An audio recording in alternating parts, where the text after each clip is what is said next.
When Dr. Mike hit me up on Instagram and was in my DMs, I went to the set the next day and showed Issa Briones, and I was the coolest kid on set that day because you're a rock star. Oh my goodness. On this episode of The Checkup, we're joined by the one and only Noah Wyle. In case you missed the last 30 years of medical dramas, let me fill you in. Noah Wyle is an award-winning actor who gained nationwide recognition for Dr. John Carter on ER, a role he played for well over a decade, which literally helped define modern medical TV dramas. But now he's back in the hospital with HBO's hit new series, The Pitt, where he also serves as executive producer and writer. The show has quickly become your doctor's favorite medical show, known not only for its medical accuracy, but also for its authenticity with frontline healthcare workers. Given that our medical reviews of the show have also garnered some attention, I was lucky enough to visit Noah and the team on set a few weeks ago and discuss our shared admiration for each other's work. It's also worth noting, beyond his screen work, Noah is actively involved in humanitarian and medical causes, supporting organizations that aim to improve global health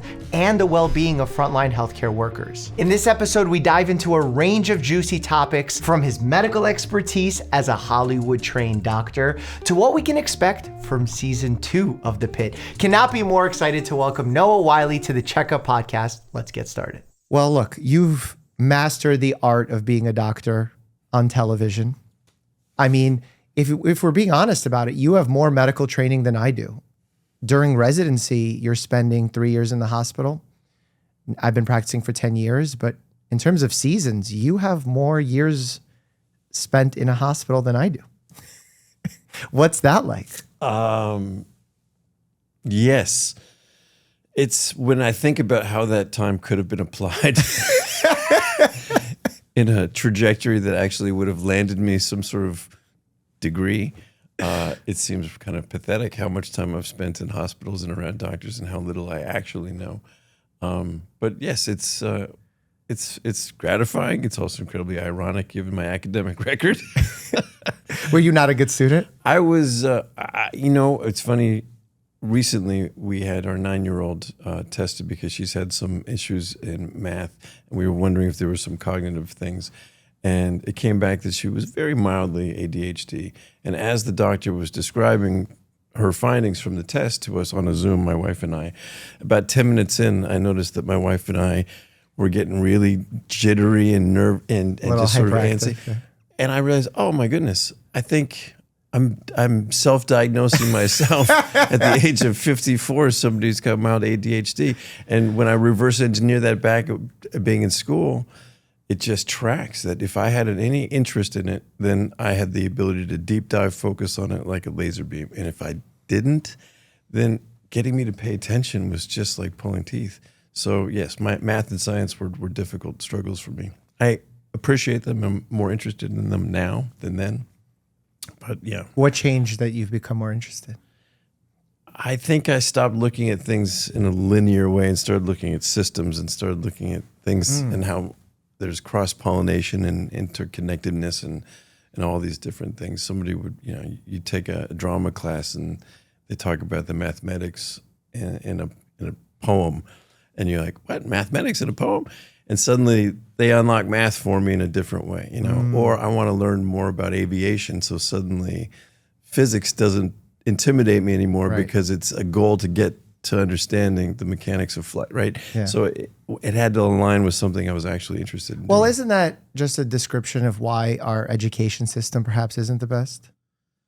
One of the many. One of the many. Because if you think about it, a good educator will find a way to motivate a student. Yes. By making math artistic or the other way around. And I remember I had a mathematician on this show who was telling me how beautiful math is in her mind. And I've never been someone who loved math, even though my mom was a math professor, PhD in it, loved it, tried to pass it on to me. I viewed it as work, as something I had to sit and drill and do over and over. And she's viewing it as a garden of numbers. And the way she's describing it just becomes so motivating and exciting to learn as opposed to a chore. So I think really it's the educator. I'm rereading Zen and the Art of Motorcycle Maintenance for somewhat creative reasons having to do with season 2 and Robbie. But they break he breaks that down into the world between, you know, a romantic viewpoint versus a classical viewpoint. One appreciates the aesthetics, and one is more interested in sort of, you know, components and what makes it up. And it's very rare that you find the combination of both of those sensibilities.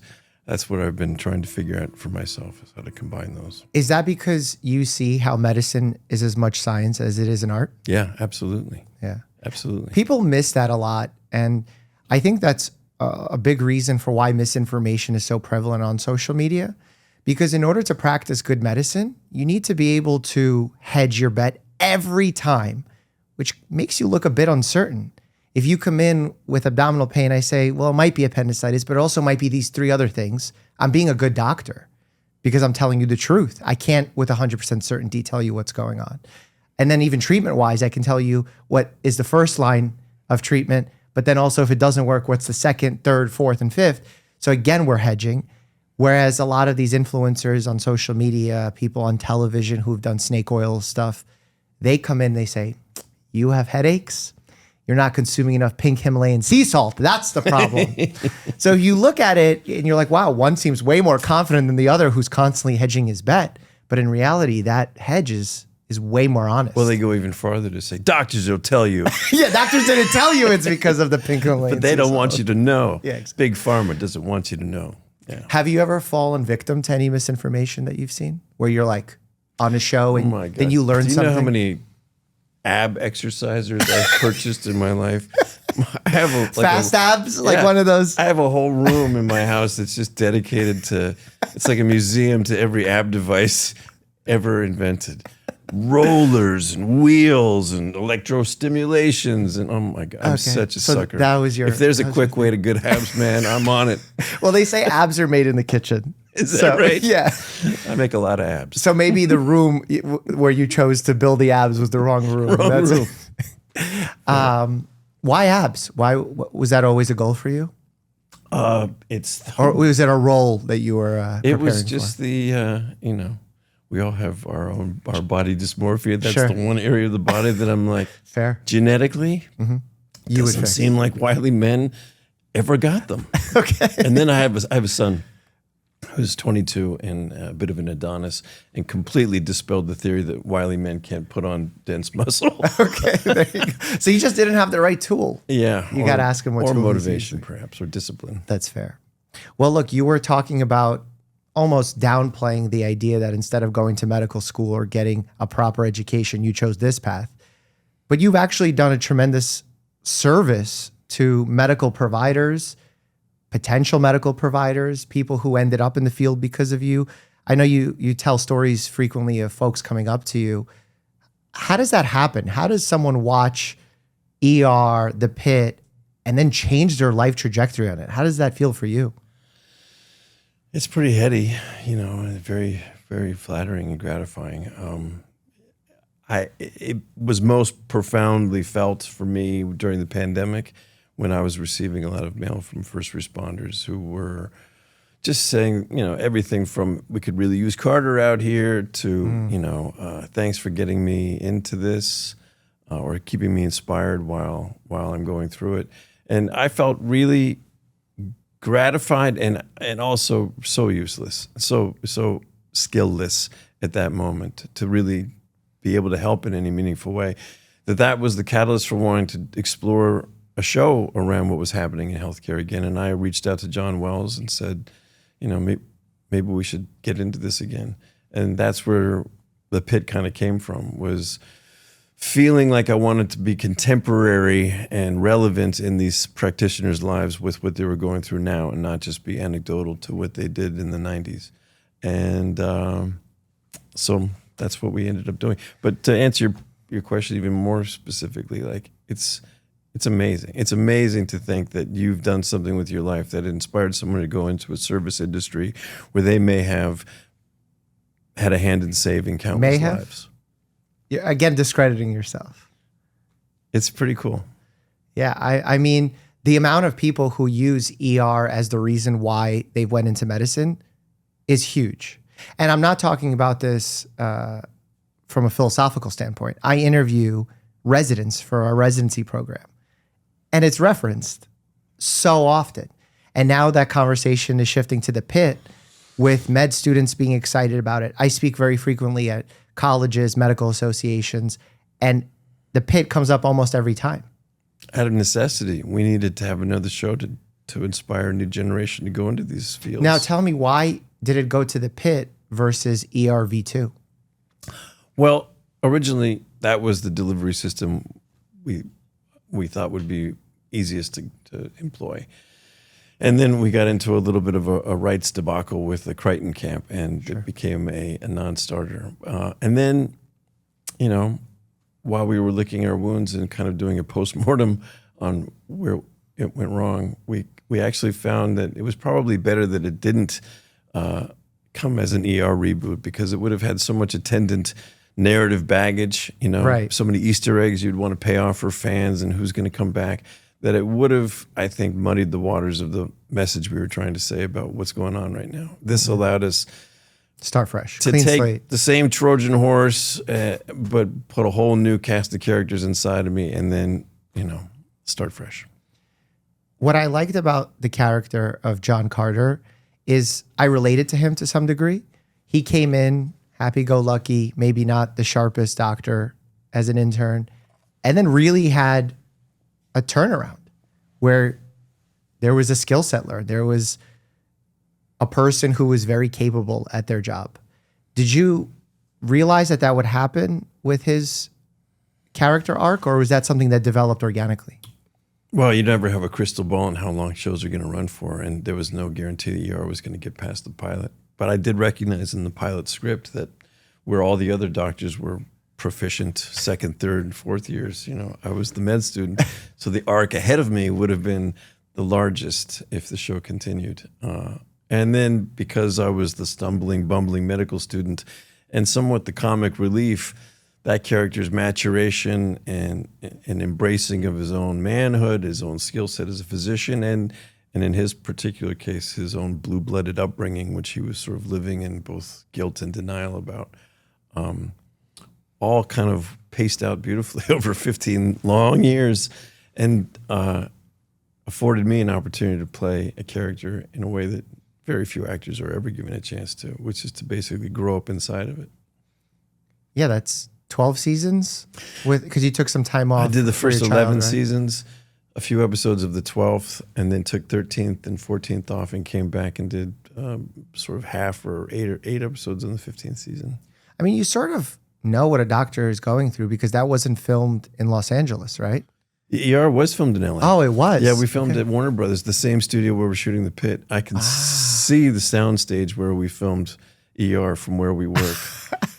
Across 300 feet and 15 years, 15 pounds, and, So when you were referencing earlier that the last 10 or 15 years you weren't filming in LA, these are future projects that you were working on after ER? After ER, everything I did, I worked on a series that shot in Portland, Oregon. I worked on a series that shot in Toronto. I worked on a series that shot in Vancouver. I worked on a series that shot in New Orleans.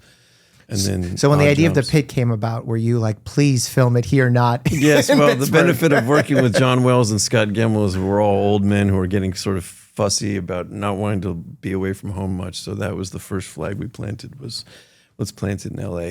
And I've also become a bit of a outspoken advocate for keeping work in LA because we've had a real exodus the last few years. We lost 21,000 jobs in Los Angeles between 2021 and 2023. Between the pandemic and the strikes, it's been devastating to our industry.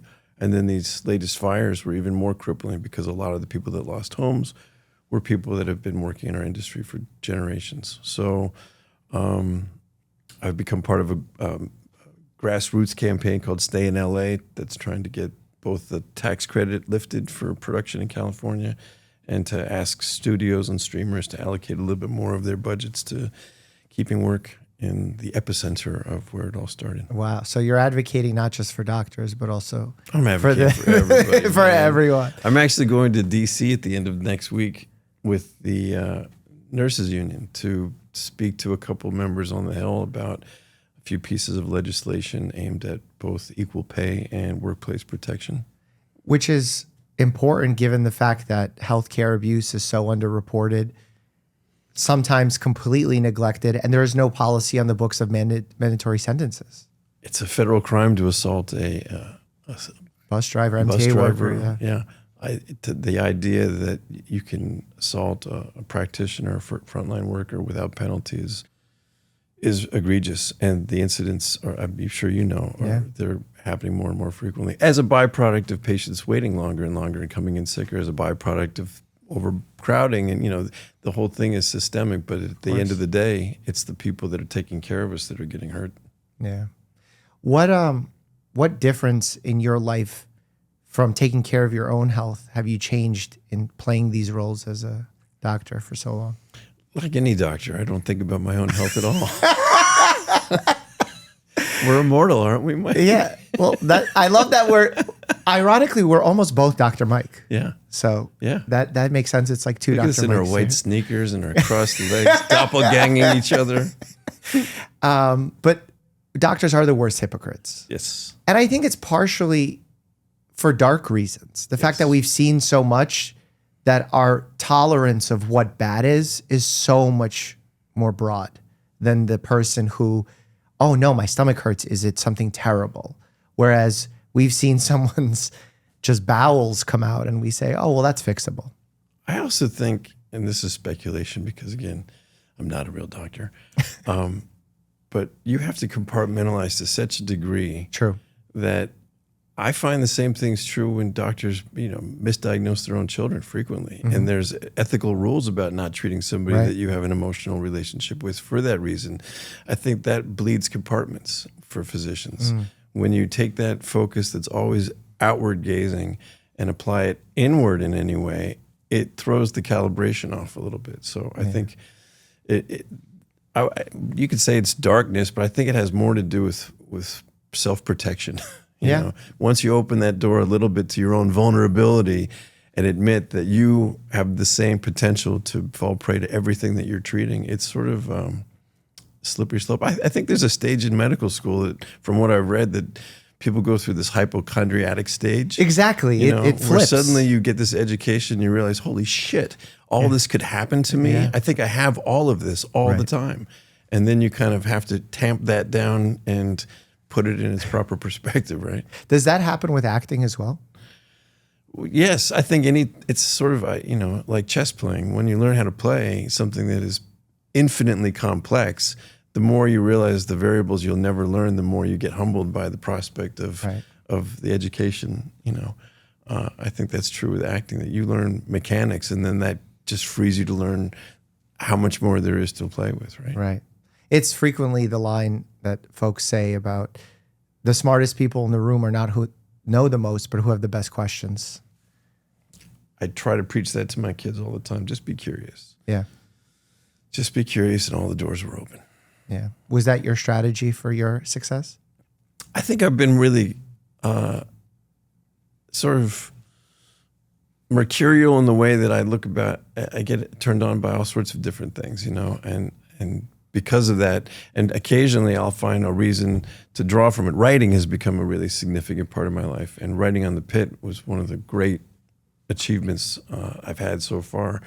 And it was the first time I realized that as I was running a medical show, I was pulling in things that were interesting to me about philosophy, or things that happened when I was a kid when my grandmother died, or something that, a joke that I have always loved. And you realize, no, this is all there for a reason. I've collected it all. I didn't know why, but there is a practical use for it eventually if you get there long enough. Well, for someone who's writing the Pitt, acting on the Pitt, EP, and I'm going to direct this season as well. And direct. I met you in the writer's room a few weeks ago. You guys are not just taking this seriously from a fictional standpoint. You're also taking it seriously from a factual standpoint. And that is rare. As someone who, I guess my career has become reviewing medical dramas, it's amazing how accurate, and it's not even truthful. It's almost written by someone who's been there before. It is. We have board certified ER docs. Yeah, so tell us about the process of how you incorporate people's experiences, knowledge, in addition to making it a functional show. We have on our staff several secret weapons. The biggest one is a man named Dr. Joe Sachs, who was the technical advisor on ER and also a writer and producer, board certified ER doc. And Joe has what he preferably calls his tickle trunk. And we say, Joe, we need a really, harrowing case. And Joe goes, clamshell. And he brings to bear all of his medical career, as does Dr. Mel Herbert, as do our 3 on-set technical advisors, as do all the trauma nurses that we employ as our background. There are so many experts floating around that we mine not just for their cases, but we ask the more uncomfortable questions, which is to sort of, open their hearts and tell us how it felt and what they were afraid of and when they were, most confident, least confident. And those are the things that we sort of are more interested in. And I think those are the things that people are responding to more. Is the medicine is the soundtrack, but what you're watching is energy, behavior, relationship, hierarchy, confidence. Those are the things that are most relatable to people. Do other shows not hire this level of staff to make sure that I think other shows don't care as much to make that the point of the thesis. We came into this to be the most medically accurate show ever made. That was the strategy. Yes. Wow. Okay. That was what we were doing, was trying to make a love letter to frontline workers and first responders to say, we see and hear what you've been going through the last several years, and we're going to build a show around a really great doctor who's having the worst day of his life because of it. And everything else will follow suit from there. We pass around pictures from other shows. There was one where they'd intubated somebody with a yank hour and taped it in. There's a lot. There's people with Brillo pads as defibrillators. There's a lot of... We pass those pictures around as a point of pride that we take it as seriously as we do. But all the gear on set, when I saw... It's crazy, right? Is you guys have a functioning hospital on the set. I hope we can donate it to a real ER when we're done. I mean, I hope that they won't be some practical issue of, it's not certified. It all works great. It's really impressive, our set. It's so impressive. It didn't impress my 9-year-old who walked onto it thinking it looks like a hospital. I was expecting Hogwarts, and you're showing me. I'm like, look, this is a real hand soap dispenser. You're like, this is an X-ray machine. It's a portable chest X-ray. Didn't care. Wow. Well, how did the premise for the 24 hours or the 15 hours come about? Was that an initial point that you wanted to start with, or did that come about in the brainstorming? That was Scott Gemmell. Scott Gemmel's contribution right off the bat was, I want to do something that reinvents the genre that we know so well. And he brought 2 sort of pillars along with that. One was, I want to do it in real time and build a pressure cooker that takes place over a full shift, where you're embedded like you would be with a combat unit, or in the backseat of a squad car on a ride along, where you can turn your head, but you can't get out of the car. You're just going to have to ride it. And I don't want there to be any music. I don't want there to be any external artifice that could take a viewer out and say, oh, now I'm supposed to cry because I hear violins, or now I'm supposed to get excited because I hear percussion. I just want the soundtrack to be the technical jargon, the machines in the room, and maybe a little accentuated sound design, heartbeats, and so forth. It's palpable. And the last time I got the same feeling that I got watching The Pitt was probably Saving Private Ryan. I don't know if that played a role in your thought process, but do you see the symmetry between the... Yeah, it was especially the opening sequence in Private Ryan, just that unrelenting, that's the beach, here we go. Yeah, because it also, if you think about what the story is, it's guys going to get another guy, but the characters, their feelings, the friendships, the emotions, similar to what The Pitt is, like the medicine, as you said, is the soundtrack. It's the background for what actually is happening to these humans. And a lot of times healthcare workers are just thought as, oh, they're just there, they're robots, they're well compensated, forget about it, no big deal. But without healthcare workers, we're in a really bad place. I've been saying that the strength of our healthcare system is commensurate with the strength of our healthcare workers, the degree to which we support them. Yeah. Do you think Bill Gates' prediction that in 10 years AI will replace doctors is an accurate one? I think as an augmentative tool, it's going to be a game changer. We're sort of playing around with it a little bit now because it's so much part of the conversation. There's a company called Bridge that does almost dictation software. You can walk in the room and put my cell phone down and do my whole exam while I'm talking to you and looking at you. And it's not just texting.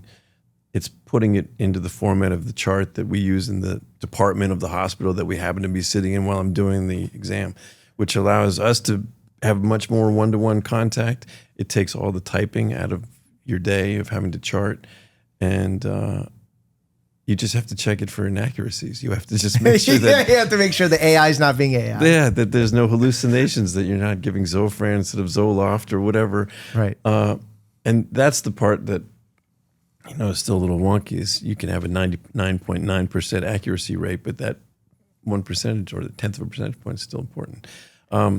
So many breakthroughs in diagnostic research, brain and heart, cancer detection.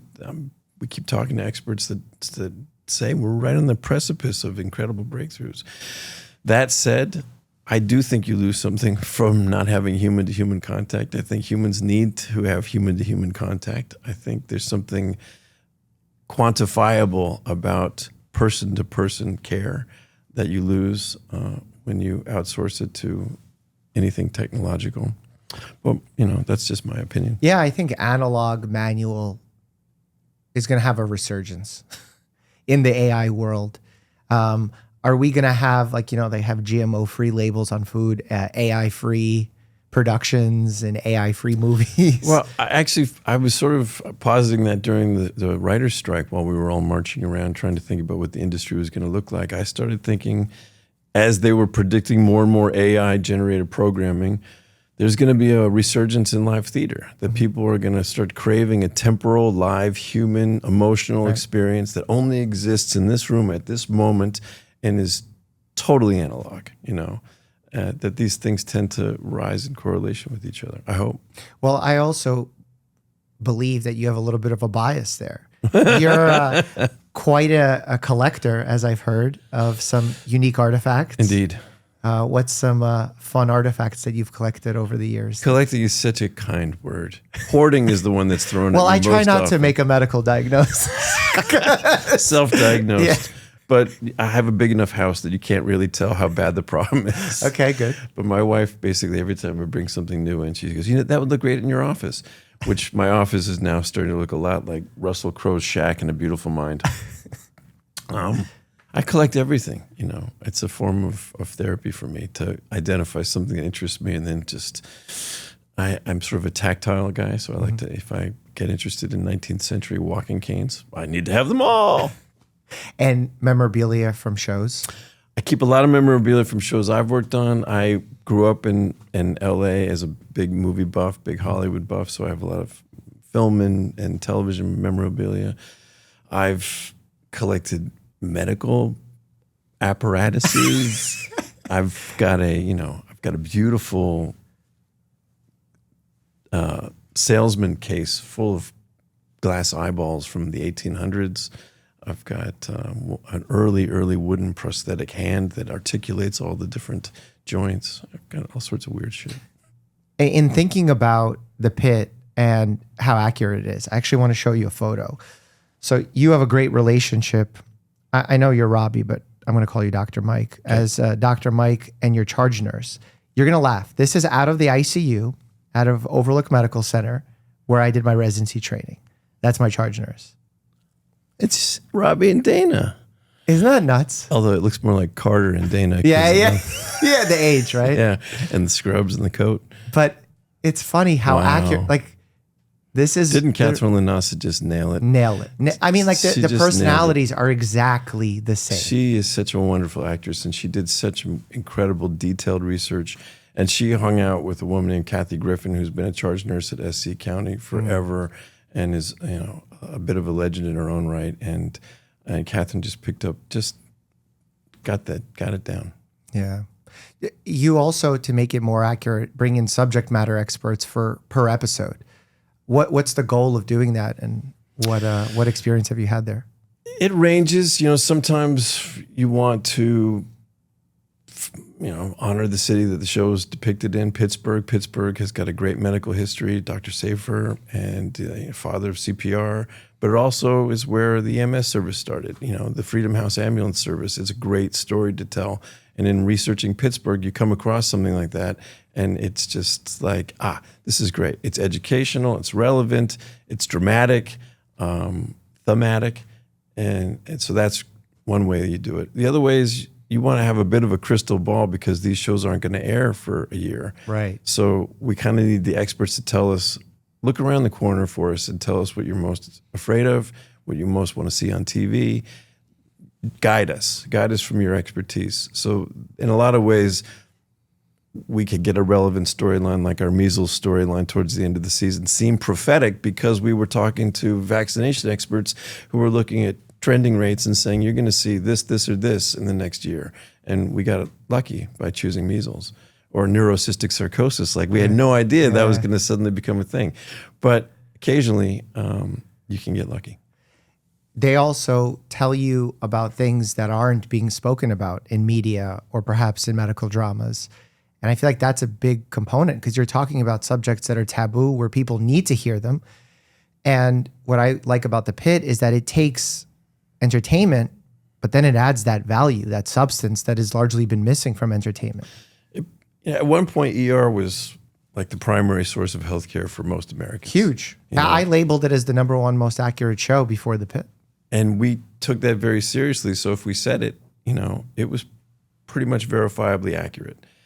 The fact that we don't have an objective fact in medicine anymore, that we all feel very nervous about stating something as an empirical fact, makes me so uncomfortable. And I wanted to show where you could say, if they're saying it, your doctor's going to say, yes, that's accurate. And you can have confidence in that again. That's been missing from TV. It's been missing from the conversation with our doctors. The fact that level of distrust has been inserted in this very sacred relationship, I think is really extremely dangerous. What do you think has led to the distrust? Like anything, you'll find a kernel of truth, right, that then metastasizes into something really unhealthy. So Truth wrapped in a lie. Yes. I just recently heard this thing that was unbelievable to me that, there's a movement talking about that empathy is a sin. Empathy is a sin. Why? Well, because if I am trying to warm you by lighting myself on fire, I'm not doing you any good. If I take on your problems to an unhealthy degree, we're not serving either one of us. I need to be objective, and I need to be right. Hot take. But what you're taking is something that has a kernel of truth into it, which is you can get compassion fatigue. You can get caretaker fatigue. You can get empathy fatigue from overextending yourself into someone else's role. You do need to have a certain sort of objectivity, and compassion is maybe a better word than empathy there. But to call empathy a sin is serving a whole other set of masters. Well, what happens is with medical misinformation is they'll use the right terminology in the wrong application. Yes. Or they'll take a study out of context. Like as a prime example, and not to get political, because I think this is more clinical than political, RFK Jr., when he talks about the rotavirus vaccine, which has saved 100,000 plus lives globally, prevented tens of thousands of hospitalizations, even here in the US for children, a vaccine that I've been giving my entire medical career. He looks at the pamphlet in which the vaccine comes that compares those who got placebo versus the vaccine, and only looks at the negative impacts that someone that got the vaccine ended up having, but failed to compare it to the placebo group. Because if a person has a headache, it could be they just had a headache or they got a headache because of the vaccine. So you have to look at both groups. Correct. Where if you just look at one group and say, look how many people got a headache after the vaccine, well, people get headaches. Yes. So you're cherry picking for adverse effects, but you know, that's not how mass vaccination works. There's going to be outlier cases, but that's not the point. I feel like it's brave of the Pitt to take on these issues during this politically turbulent time. No? It probably is. But, you know, is it brave to just say what's accurate and what's true? Absolutely. Right now it is. I suppose it is. Yeah. Do you have any fears of government pushback on things you're talking about, language you're using, stories you're covering? So far, we have not been given any kind of censorship at all. And we've been encouraged to continue to do what we've been doing. Wow. I think while I may be guilty occasionally of writing a character with a bias, like when I wrote an episode where Dr. Langdon talks about mask efficacy, and makes a joke saying, do you want your surgeon to have mask or no mask? Because I don't want to step on your belief system. That's me as a writer making a sort of political joke, but I'm doing it through a character that would definitely have that opinion. And I'm showing counterbalance argument. Most of the time we show just presentational, this is what it looks like. And these are the equal weighted arguments that you're going to see in a hospital, and you can draw your own value judgment from it. It's a bit of a Rorschach test. And in that, we have a little bit of safety because we're just saying this is what we hear, this is what's being reported. This isn't polemical, this isn't dogmatic, this is accurate. Fair. Were there any episodes or perhaps lines that impacted your understanding or relationship with life and death? Certainly the Mr. Spencer storyline, the aging father who has 2 adult children.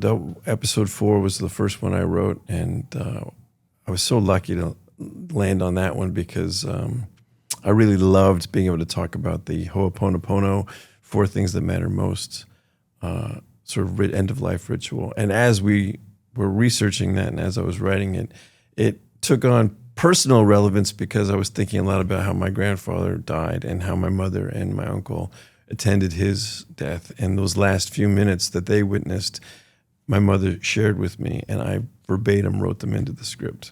Wow. That he woke up at the very end and he looked around the room and he said my grandmother's name, who had died many years earlier. And then he got a kind of a smile on his face and he just went to sleep, and I just put that all in there. So that one was personally, invested for me, but I also loved the response that we got where we took something as ubiquitous as a death, which we see all the time on TV, all the time. And we slowed it down to real time, and it became impactful again. And that to me was really gratifying, that we could take a birth and a death, the 2 most common experiences that we go through, which seem to be the 2 most taboo subjects to talk about. And we showed them for all their accuracy, and the world went nuts.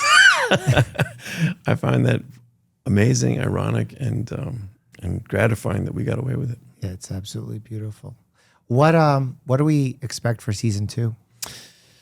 You guys are in the process, right? Deep. Season 2 is a lot about recognizing that audiences identified almost one-to-one with these characters. And so we need to be very faithful to that identification and now say, where would they be 10 months later, having been through what they've been through? In the first season, Robbie has an Adamson that is on his shoulder. But in season 2, everybody has an Adamson on their shoulder. How does everybody get through a mass casualty event 10 months on the other side of it and move on? Answering those questions for every character as thoughtfully as we can has been the thesis of season 2. It's almost as if the first season was about diagnosing the problem, and season 2 is about finding a method of treatment.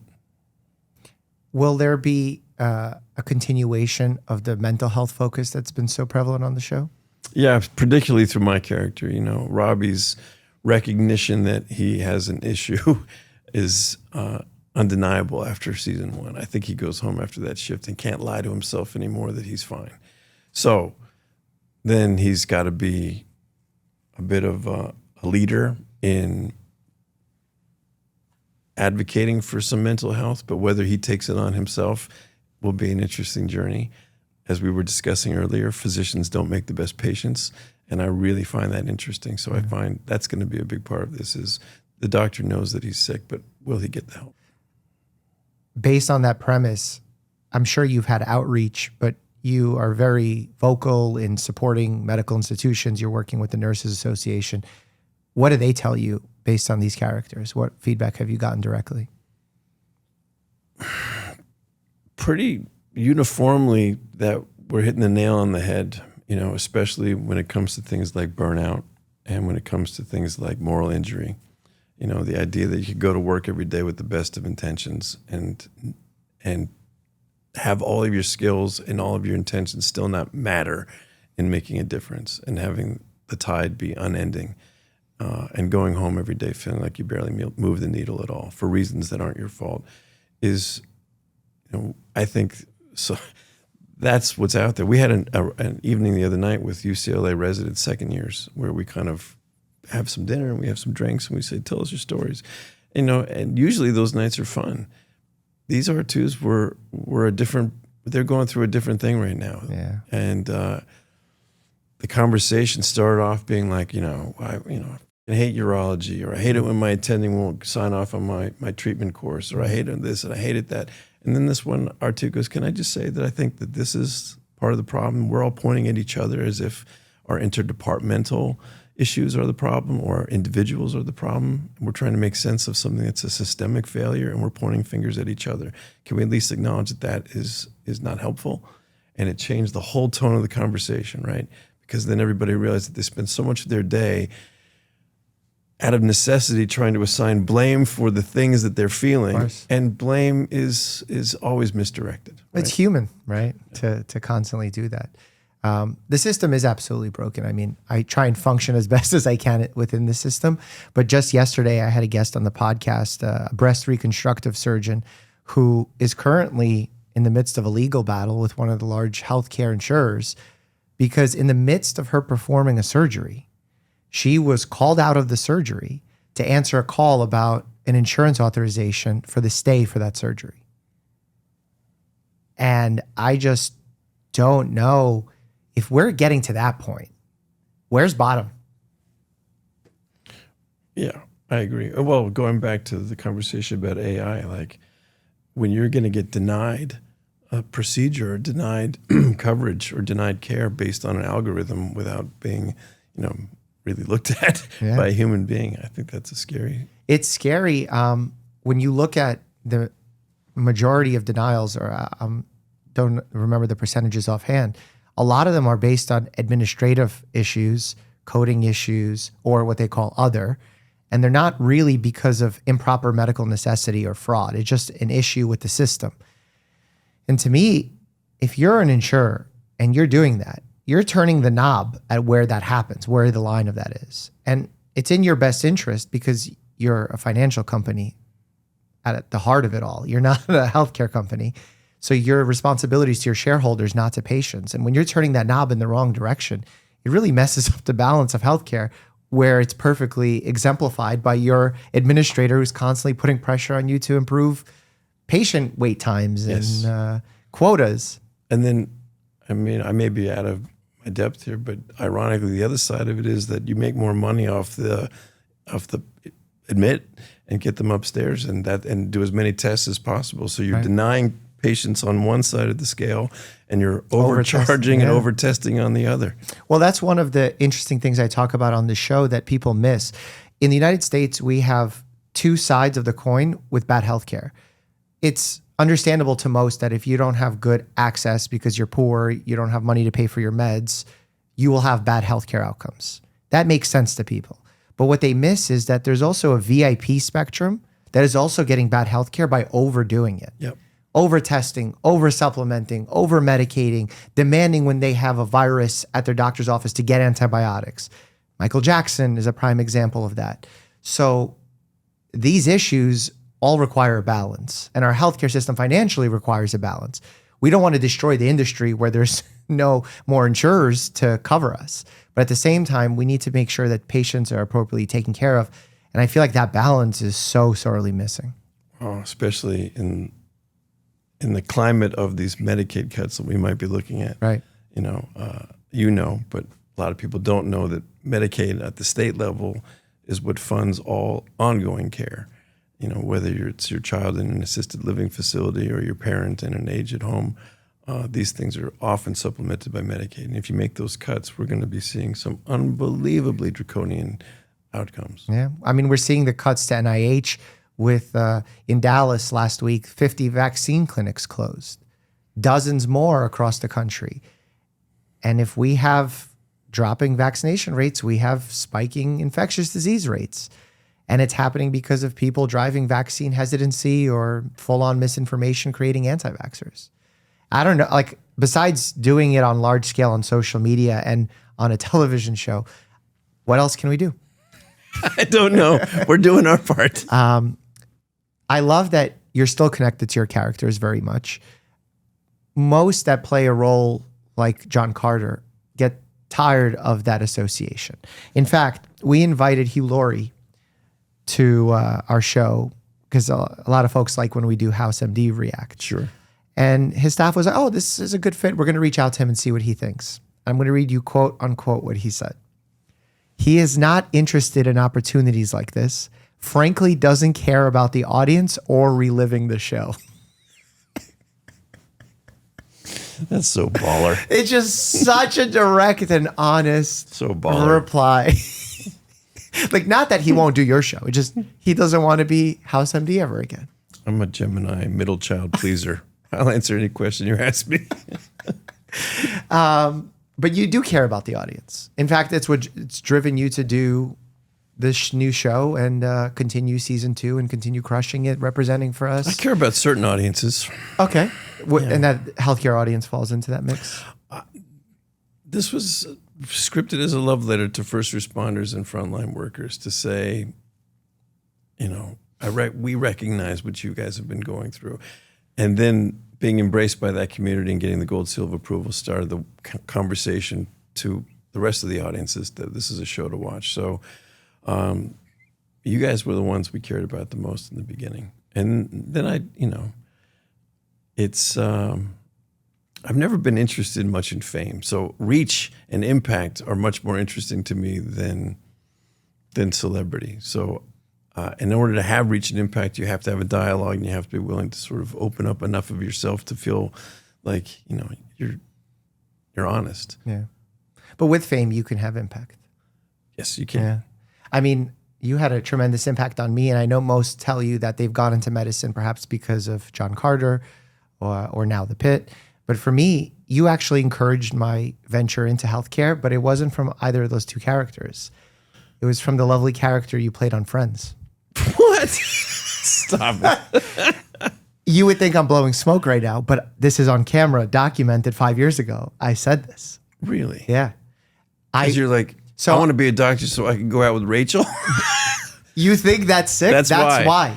Because Rachel thought I was cute. You're like, I need to do that. As selfish and superficial as that was, when you're 10 years old, that has an impact. I became an And you're a actor. nerd. I got into acting because I wanted to be part of the massage trades. They all look so fun. ER started 94. Yes. I wasn't even in America then. So when I came in and I started watching shows, Friends, ER, that was the backbone of what I understood America to be. Wow. So you shaping my worldview was obviously very impactful, but then also connecting with you on Instagram about the show, finding out that you were aware of our work here on YouTube. Let me just say that when Dr. Mike hit me up on Instagram and was in my DMs, I went to the set the next day and showed Isa Briones that Dr. Mike had Instagrammed me. And Instagrammed me, shows you what generation I'm from. And I was the coolest kid on set that day because you're a rock star. Oh my goodness. We would watch your show in the little room that we have for the cast. We'd all have one phone. We'd watch you. And I got to be super cool by meeting you now twice. Yeah. Well, this is obviously a pleasure, and I thank you for your time. Because for me, it's obviously a ton of pressure, making sure I'm doing the right by the show. And what's unique about the work that we do on the channel is when I watch the show, that is genuinely my first time watching the episode. So perhaps I'm not aware of certain things. Perhaps I make mistakes while I do it. But I think it Oh, you ring also, the bell of diagnosis more often than not. Come on, my man. But sometimes you get it wrong, and it's okay. And I misspeak, or I have to Google things. And I want that level of transparency for people to see what it's like to talk to a doctor. It's why a few months ago I did a debate against 20 anti-vaxxers, and I sat surrounded by them for 3 hours for a show on YouTube that's not mine. So I didn't own the footage. I put myself at their mercy. I said, ask me anything, challenge me on anything. Let's have a conversation. So you could see what a doctor does. because it's usually done behind closed doors. And when it's done in media, it's done through jabs and digs and frustration and emotion. Watch how we do it with patients, even though they're not my patients. And I think it resonated with people where it's like, whoa, I'm watching someone who's empathetic, who's trying their best, saying what they know, what they don't know.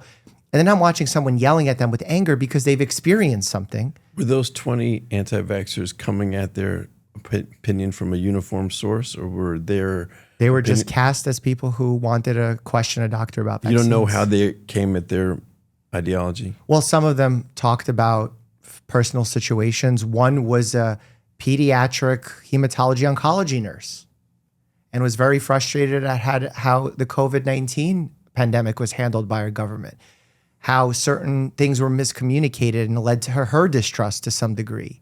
There was one who was a police lieutenant here in New Jersey whose child, because of a divorce, a court mandated that they get a vaccine because the mother wanted it, he didn't want it, and how that led him to distrust the system because of the data that they used.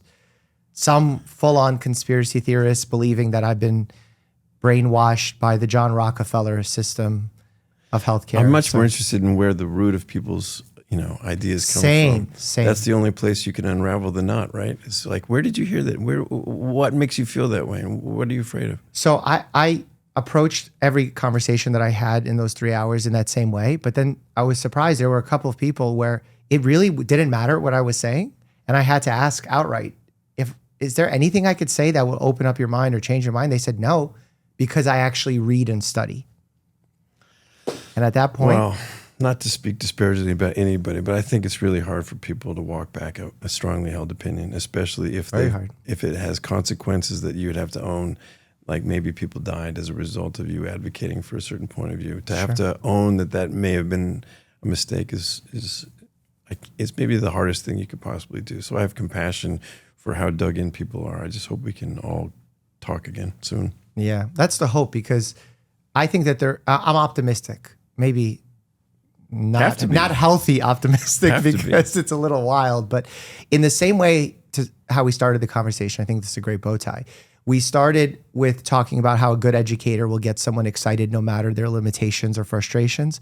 I think a good doctor can help someone overcome their misconceptions, incorrect beliefs, maybe not in one visit, maybe not in one conversation, but if given enough time, I think that it is doable. So, amen.